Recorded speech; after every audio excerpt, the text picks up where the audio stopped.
Very good morning, my dear students of class 12th. You please open the same story as you are studying nowadays. Uh, a gorilla in the guest room. Please open page number 84. Here, the first paragraph. The first round, therefore, went to Npongo. First round. Therefore went to Npongo, but before he could get exalted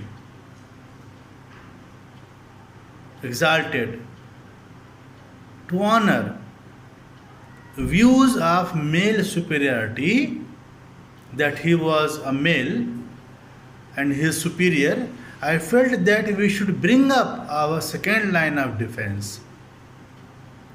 We removed the buckets and nets and produced two large dishes full of a succulent section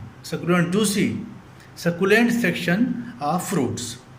We removed the buckets and nets and produced two large dishes full of succulent, juicy selection of fruits. All the fruits were very juicy. One was presented to Npongo and one to Nandi. One dish was served to Npongo and one to Nandi.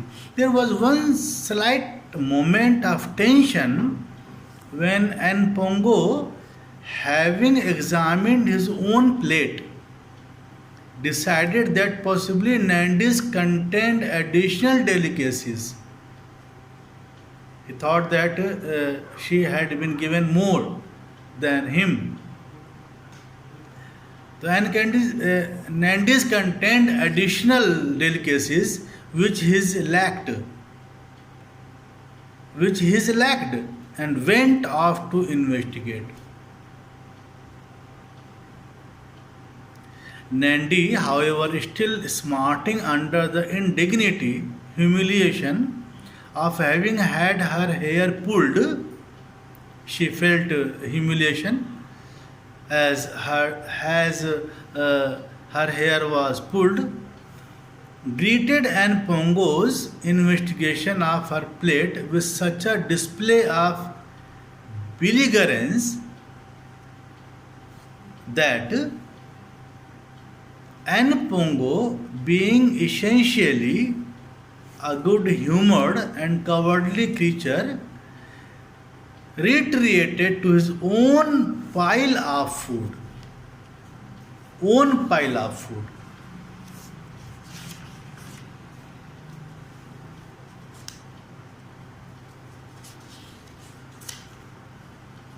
Here, one important thing.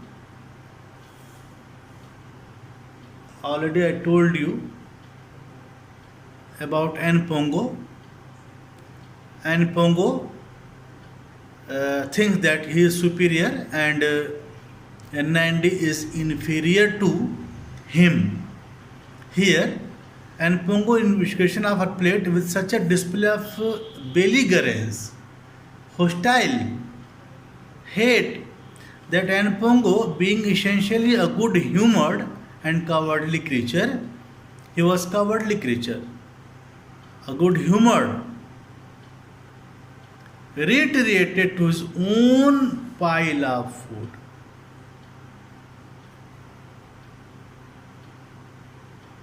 For the next half hour, they both fed, the second form of feed, fed contentedly, satisfactorily, at opposite ends of the cage.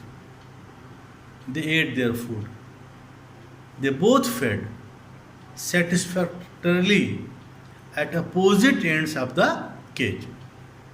That night, Npongo, as usual, slept on his wooden shelf, while Nandi, looking like a thwarted means to prevent one working for the rights of women.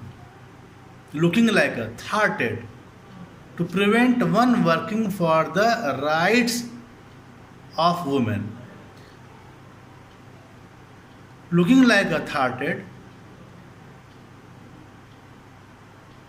suffragette curled up on the floor. Suffragette, one working for the rights of women. Suffragette. Thwarted, to prevent. Thwarted, to prevent. Suffragette, one working for the rights of women, curled up on the floor. And Npongo usually slept on his wooden shelf. All through the following day, they had little jousts, argument with each other to see who would occupy what position.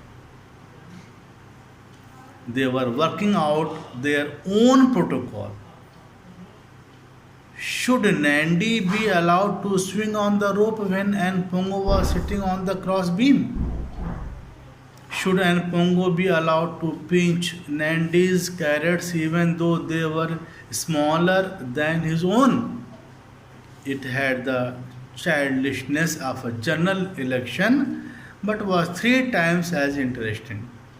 However, by that evening, Nandi had achieved what amounted to votes for female gorillas, and both she and Npongo shared the wooden shelf. Equal now. Judging by the way Npongo snuggled up to her comfortable position, snuggled up to her, he was not at all averse, a position of mind, averse to this invasion of his bedroom.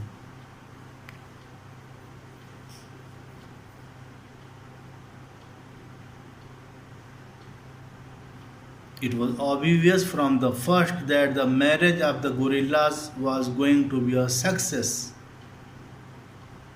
From the first, that the marriage of the gorillas was going to be a success. Although they were so different in character, they quite plainly adored, praised one another. And Pongo was the great giggling clown of the pair, while Nandi was much quieter, calm, quieter, more introspective and watchful. And Pongo's bullying and teasing of her was all done without any malice, without any ill will,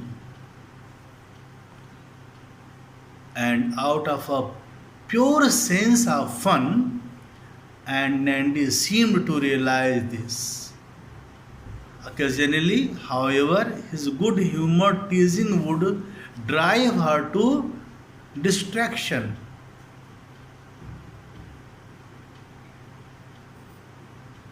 Distraction. It must have been rather like being married to a professional practical joker. When she reached the limit of her endurance to tolerate, she would lose her temper and with flashing eyes and open mouth would chase him round the cage while he ran before her, giggling hysterically. If she caught him, she would belabor, to labor about, with her fists, while Npongo lay on the ground, curled up in a ball.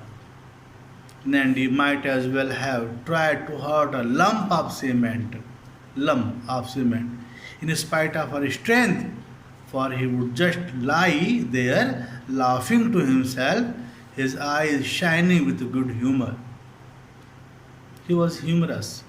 As soon as she tired of trying to make some impression on his muscular body, Nandi would stalk off to the other end of the cage and Npongo would sit up, brush the sawdust from himself, and beat a rapid tattoo of triumph, victory on his breast or stomach. Then he would sit with his arms folded, his eyes glittering, shining, working out some other trick to annoy his wife. And what happened after this, I will tell you in my next video. Thank you so much, students.